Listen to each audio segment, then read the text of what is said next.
The magic of the hills, the simple mystique of nature, and the musical notes like myriad layers of human consciousness merge seamlessly in Ruskin Bond's writing. Mr. Bond is one of those rare writers who appeal to children and adults alike. You can read his works at multiple levels.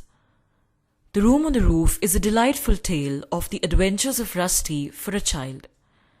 The same book, when read by an adult, becomes an astute socio-political commentary on post-independence India and its colonial baggage. One of his most well-known short stories, Time Stops at Shamli, is a tale steeped in magic realism. For the discerning reader, it's a love story that through the subtexts of its many eccentric characters uncovers the vagaries of human existence. Maharani is a sneak peek into the psyche of an eccentric woman, her escapades, and the tragic end fate bestows on her. In the age of bizarre writing experiments, Ruskin Bond's stories are like a breath of fresh air. His language is effortless. Reading his books can be compared to the simple and heartfelt gesture of staring outside a window on a beautiful sun-kissed day or enjoying your favorite piece of music with your eyes closed. The most interesting thing about his writing style is the way he plays around with incidents and characters from his own life. Most of his stories are based on events and people he encountered in real life. The writer's imagination lends color and depth to these characters, and they become the magical phantoms of his fictional universe. That is the reason why all his novels and short stories are interconnected. All his works are an extension of his life, the places he visited, cities he made his home. Dehradun, or Dehra of course, is his favorite setting. But apart from Dehra, his stories are based in places like Delhi, Shamli and London. Mussoorie, of course, especially places like Lal Tibba and Pari Tibba, are quintessential to the writer's universe.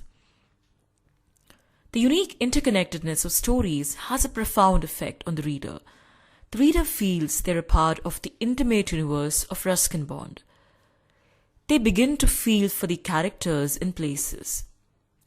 By the time the readers move to the second or third book, there is an element of nostalgia or belonging.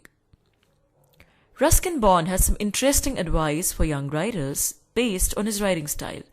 He advises them to write stories inspired by their life. That, he says, is the easiest and the most authentic way to write.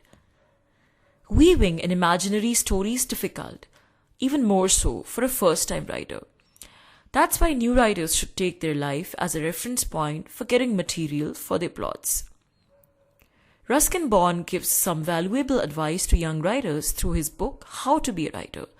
He says that one should religiously read classics to improve their language, writing style, and storytelling ability. Mr. Bond further tells new writers that love for life is essential to become a good writer. Writing is an intense act that we experience with all our being, just like music, for example.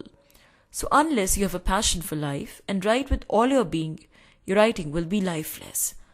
Another useful tip he offers to young writers is regarding reality and fantasy. He says that even if you want to include an element of fantasy in your writings, it has to be rooted in a realist socio-political setting. I was fortunate to meet Ruskin Bond many years ago for an assignment as a TV journalist. And as I near the end of this piece, the fangirl in me waits for the prospect of meeting him again somehow, somewhere. Ruskin Bond's writing is so real, and yet there is sublime magic in all his works. As I sip a cup of coffee and immerse myself in Ruskin's books, I can literally visualize the fairies of Pari Tibba, the girl with no eyes sitting next to that boy on a train journey, the beautiful Sushila from Time Stops at Shamli, who the protagonist accidentally meets during his stopover, and the Rusty of the Room on the Roof enjoying a street-side chat with his friends Somi and Ranbir.